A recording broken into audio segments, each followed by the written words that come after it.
Hello and welcome back to the English Learning Podcast. I'm your host, Henry, and today we're diving into a super important topic, how to think in English. And I'm Sarah. If you've ever found yourself translating words in your head before speaking, this episode is for you. We'll help you break that habit and start thinking naturally in English. Exactly. Thinking in English is one of the biggest steps toward fluency. It helps you speak faster, sound more natural, and gain confidence. But we know it's not always easy, right, Sarah? Right. A lot of learners struggle with this because they've spent years thinking in their native language first, then translating to English. It's totally normal. But don't worry, we have some great tips to help you shift your mindset. Yep.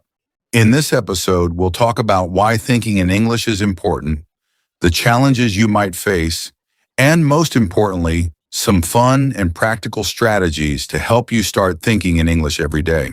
And stick around until the end because we'll also share some simple exercises you can try right now to train your brain to think in English. Sounds exciting, right? So let's get started. First, let's talk about why thinking in English is such a game changer for your learning journey. So let's dive into our first big question. Why is thinking in English so important? You might be wondering, can I just translate in my head? Well, let's talk about that. Good point. A lot of English learners start by translating from their native language to English. It makes sense at first, but here's the problem. It slows you down. Exactly. Imagine this. You're in a conversation and someone asks, "What did you do this weekend?"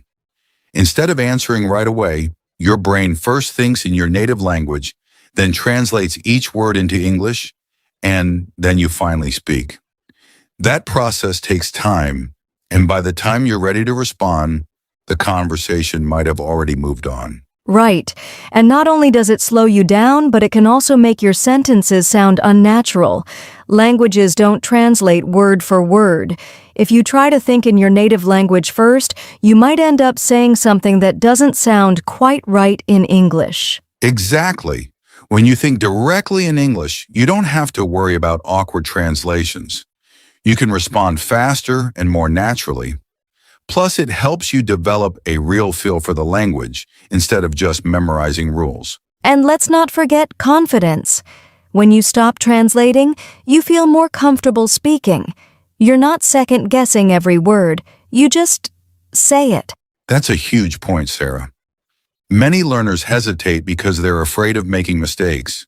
But the truth is, fluency isn't about being perfect. It's about being able to communicate. And thinking in English helps you get there faster. Absolutely. And one more thing, thinking in English also helps with listening skills. When you stop translating in your head, your brain gets used to processing English naturally. That means you'll understand native speakers better without needing to mentally convert everything to your first language. That's a great benefit. So to sum it up, thinking in English helps you. 1. Speak faster and more naturally. 2. Avoid awkward translations. 3. Feel more confident when speaking. And 4. Improve your listening skills. Sounds like a pretty good reason to start practicing, right? But of course, we know it's not always easy. In fact, most learners struggle with this at first. So, let's talk about some of the biggest challenges you might face when trying to think in English. So now that we know why thinking in English is important, let's talk about the challenges. Because let's be honest, this isn't always easy. That's so true. If you've ever tried to think in English and felt stuck, don't worry. You're not alone. Most learners face similar struggles, and today, we're going to break them down. All right, let's start with the biggest challenge, the habit of translating. This is something almost every learner does at first. You think in your native language, translate it into English, and then speak. But as we mentioned earlier, this slows you down. Yes, and sometimes direct translation doesn't work. Have you ever tried to translate an expression from your native language, and it just didn't make sense in English? Oh, absolutely. I've heard some funny examples of this. For instance, in some languages, If you translate, "It's raining cats and dogs," literally, it sounds like animals are falling from the sky. Exactly. Every language has its own way of expressing things. That's why translating word for word doesn't always work, and why it's so important to train your brain to think in English instead. All right, challenge number 2, lack of vocabulary. If you don't know enough English words, it's hard to think in English, right? Right. When learners get stuck, it's often because they don't know the words they need. And when that happens, their brain automatically switches back to their native language. But don't worry, there's a solution. You don't need to know every word in English. Instead, you can learn how to describe things in different ways. For example, if you don't know the word refrigerator, you can say the cold place where I keep food. That's a great tip. Native speakers do this all the time, too. If they forget a word, they just explain it in another way. So if you don't know a word, don't panic. Just describe it. All right, challenge number 3, fear of making mistakes. A lot of learners are afraid of thinking in English because they're worried about getting things wrong. Yes, and that fear can be paralyzing. Some people think, what if I make a mistake? Or what if I sound silly? But here's the truth. Mistakes are part of learning. Exactly. If you're waiting to be perfect before you start thinking in English, you'll never start. The key is to practice, even if you make mistakes along the way. That's right. And here's a fun fact. Most native speakers don't even notice small mistakes. They just focus on what you're trying to say. So don't be afraid to think in English, even if it's not perfect. Okay, last challenge. Lack of practice. If you're not actively trying to think in English every day, your brain will default to your native language. Exactly. Thinking in English is like a muscle. You have to train it. The more you practice, the easier it becomes. All right, let's quickly summarize the biggest challenges. 1. Translating instead of thinking directly in English. 2. Not knowing enough vocabulary. 3. Fear of making mistakes. And 4. Not practicing enough. And now, the big question. How do we overcome these challenges? Well, don't worry. That's exactly what we're going to cover next. We have some fun and practical strategies to help you start thinking in English right away. All right, now that we've covered the biggest challenges, let's get to the fun part. Solutions. We have some really effective strategies that will help you start thinking in English naturally. Yes, and these aren't boring textbook tips. These are real-life strategies you can use every day to train your brain to think in English. Exactly. So let's jump right in. Strategy number 1. Surround yourself with English. This means making English part of your daily life. Right. One of the best ways to start thinking in English is to immerse yourself in it. Even if you don't live in an English-speaking country, you can create an English environment around you. For example, change your phone settings to English. Listen to English podcasts, watch movies in English without subtitles, and follow English-speaking influencers on social media. Yes, and try to think about what you see and hear in English. If you're watching a show, don't just listen, think about what's happening in English. All right, next strategy. Describe your day in English. This is a super easy way to start thinking in English, and you can do it anytime. Yes, just describe what you're doing in your head. For example, when you wake up, think, I am brushing my teeth, now I am making coffee. The coffee smells great. Just simple sentences like that. And if you don't know a word, don't stop. Just describe it in another way, like we mentioned earlier. If you don't know the word for microwave, just say, the machine that heats my food quickly. That brings us to our next strategy. Use visualization and association. Instead of translating, try to connect English words with images in your mind. Yes, for example, when you think of the word apple, don't imagine the word in your native language. Imagine an actual apple. This helps your brain connect directly to English without translating. And this works great for learning new words, too. Instead of memorizing translations, imagine situations where you would use the word. It makes learning much more natural. All right, next tip. Have conversations in your head. This one is fun because you can do it anytime, while walking, cooking, or even before going to sleep. Yes, just imagine a situation and talk to yourself in English. For example, pretend you're ordering coffee. You can think, "I'd like a coffee, please. Oh, wait, should I get tea instead? No, I'll stick with coffee." It's like practicing a real conversation in your mind. And if you make a mistake, no problem. It's just you and your thoughts, so there's no pressure. Okay, next tip. Learn words in context, not in isolation. This means learning words inside sentences instead of just memorizing them alone. Yes, if you just learn random words, they're harder to remember. But if you learn them inside a sentence, your brain connects them to a real situation. For example, instead of memorizing the word delicious, learn it like this. This pizza is delicious. That way, when you think about food, your brain will naturally bring up that phrase. All right, time for something fun. Fast thinking games. These are great for training your brain to think quickly in English. Yes, one simple game is, "What's this?" Just look around you and name objects as fast as you can in English. For example, chair, window, computer, book, coffee cup. Try not to pause. And another fun game is 1 minute challenge. Set a timer for 1 minute and talk about any random topic in English. No stopping, no translating, just keep going. Okay, last but not least, change your thinking language to English. This is the ultimate goal, right? Exactly. Instead of thinking in your native language and translating, start small. Try thinking simple thoughts in English. If you're hungry, think, "I need to eat something." If you're tired, think, "I should sleep early tonight." And the more you practice, the more natural it will become. All right, let's quickly go over the strategies we covered. 1. Surround yourself with English. 2. Describe your day in English. 3. Use visualization instead of translation. 4. Have inner conversations. 5. Learn vocabulary in context. 6. Play fast-thinking games.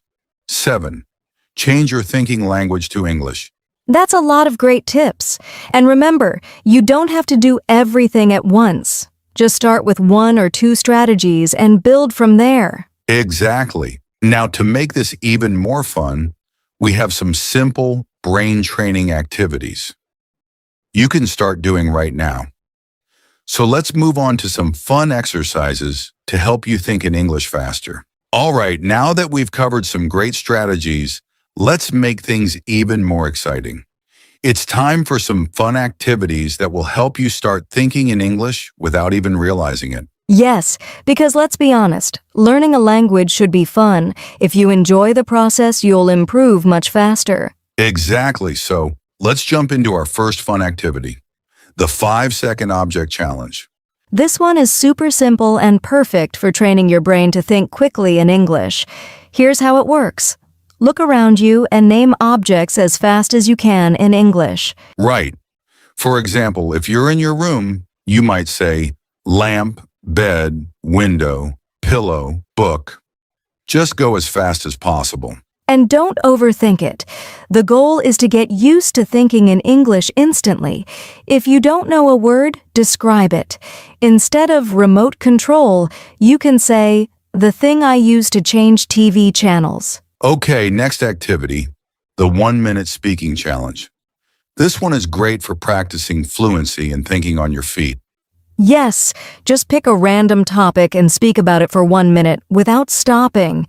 It can be your favorite food, your last vacation, what you did today, anything. And if you get stuck, don't pause. Just describe what you want to say in a different way. The key is to keep talking. Okay, this next one is super fun. Silent movie dubbing. Have you ever watched a movie on mute and made up your own dialogue? Oh, I love this one.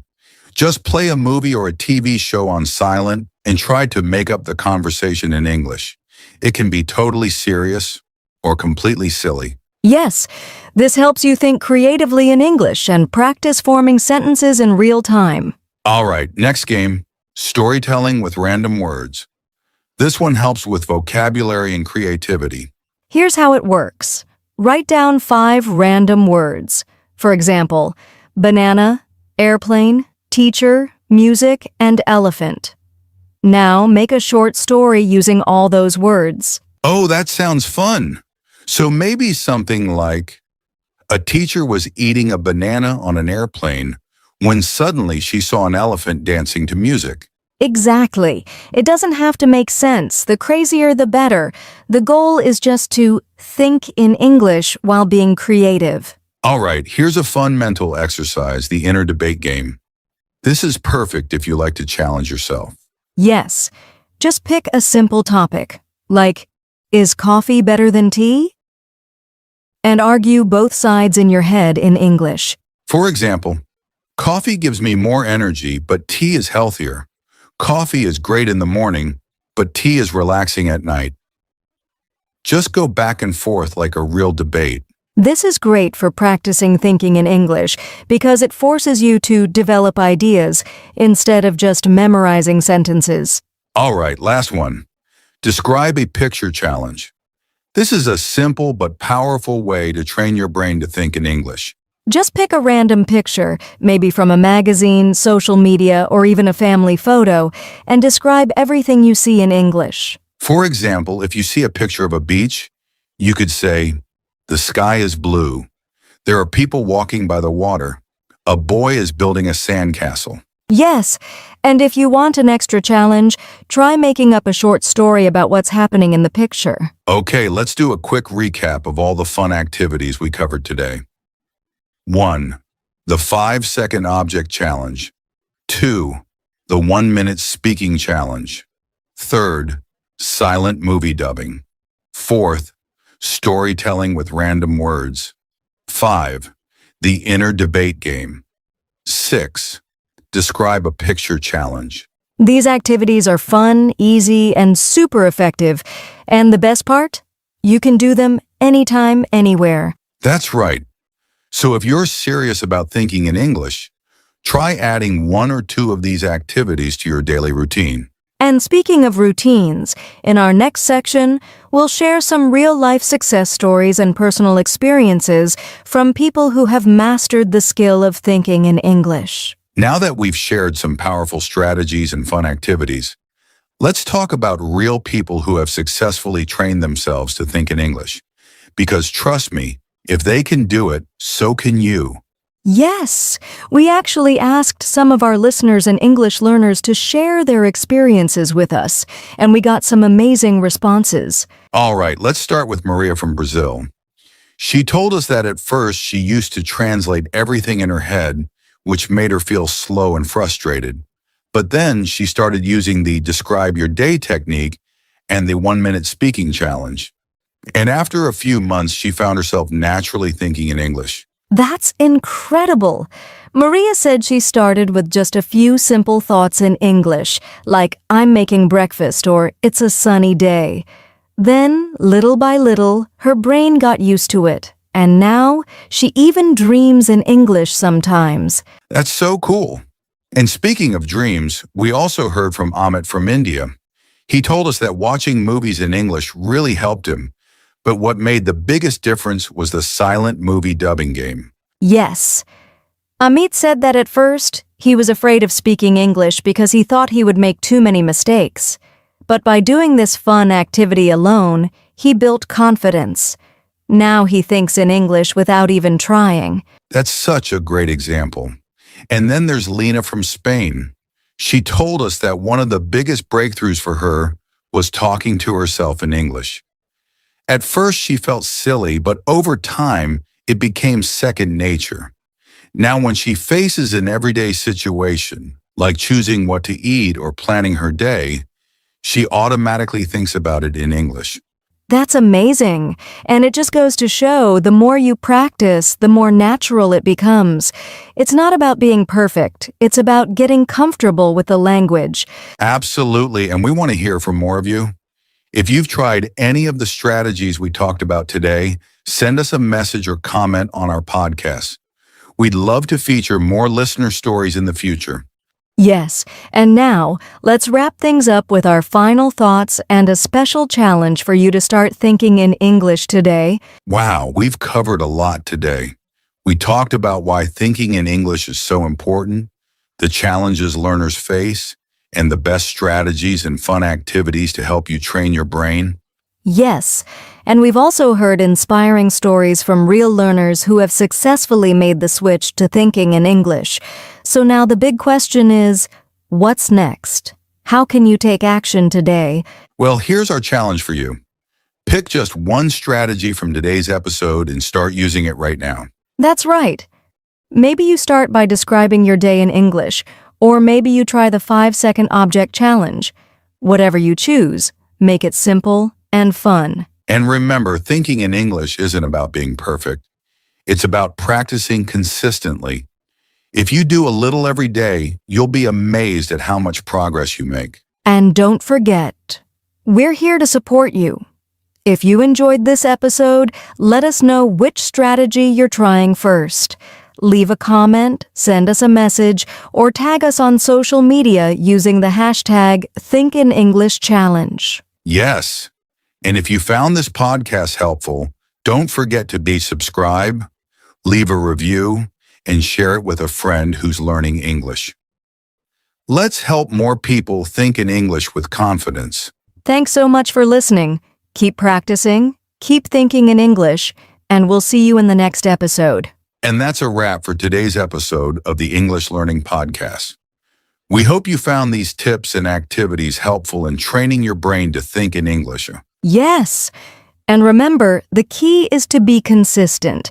Even small daily efforts will make a big difference over time. If you enjoyed this episode, don't forget to follow or subscribe so you never miss an update. And if you're listening on a platform like Spotify or Apple Podcasts, we'd love it if you could leave us a review. It really helps more learners find our podcast. And we want to hear from you. Which strategy are you going to try first? Let us know by commenting, messaging us, or tagging us on social media with hashtag ThinkInEnglishChallenge. Thanks for being part of our English learning community. Keep practicing, keep thinking in English, and we'll see you in the next episode.